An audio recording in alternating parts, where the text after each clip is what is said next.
الرحیم نحمدہ ونصلی علی رسولہ الکریم اما بعد۔ محترم ناظرین، آج آپ حضرات کے سامنے دعا پیش کی جا رہی ہے، فکر اور پریشانی کے وقت کی دعا۔ اس سلسلے میں 3 حدیثیں آپ کے سامنے پیش کر رہا ہوں۔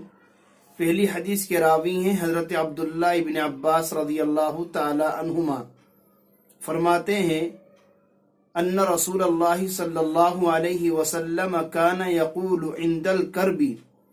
کہ آپ علیہ الصلوۃ والسلام کو جب کوئی پریشانی لاحق ہوتی تھی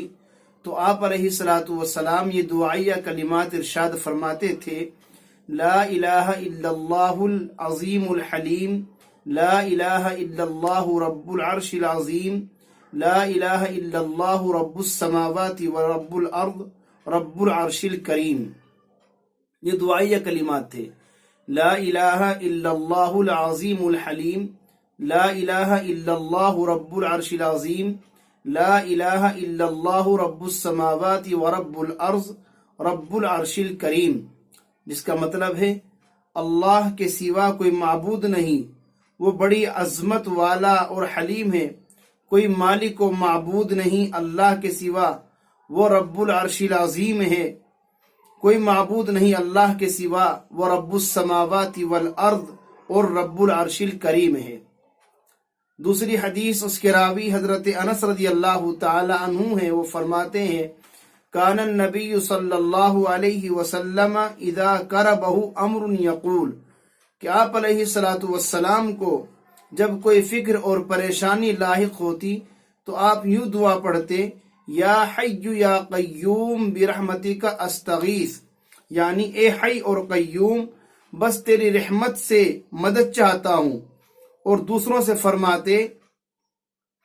الظو بیاد الجلال والاکرام،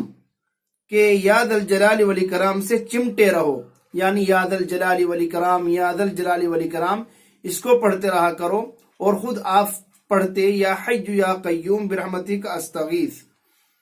تیسری حدیث کے راویہ حضرت اسماء بنت امیس رضی اللہ تعالی عنہا ہیں،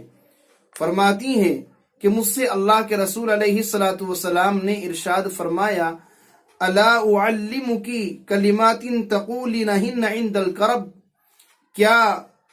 میں تمہیں ایسے کلمات نہ بتاؤں جو تم پریشانی اور فکر کے وقت کہہ لیا کرو؟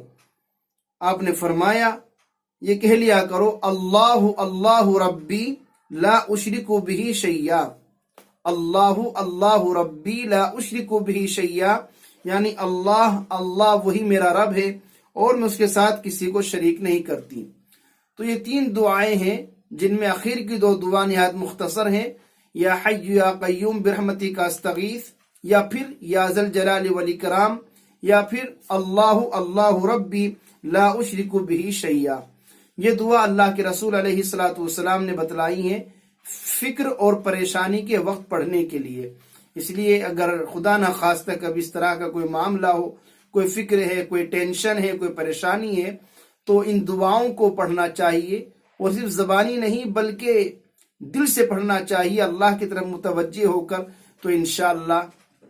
تمام پریشانیاں، تمام قسم کی فکریں ختم ہوں گی اور دلی سکون محسوس ہوگا۔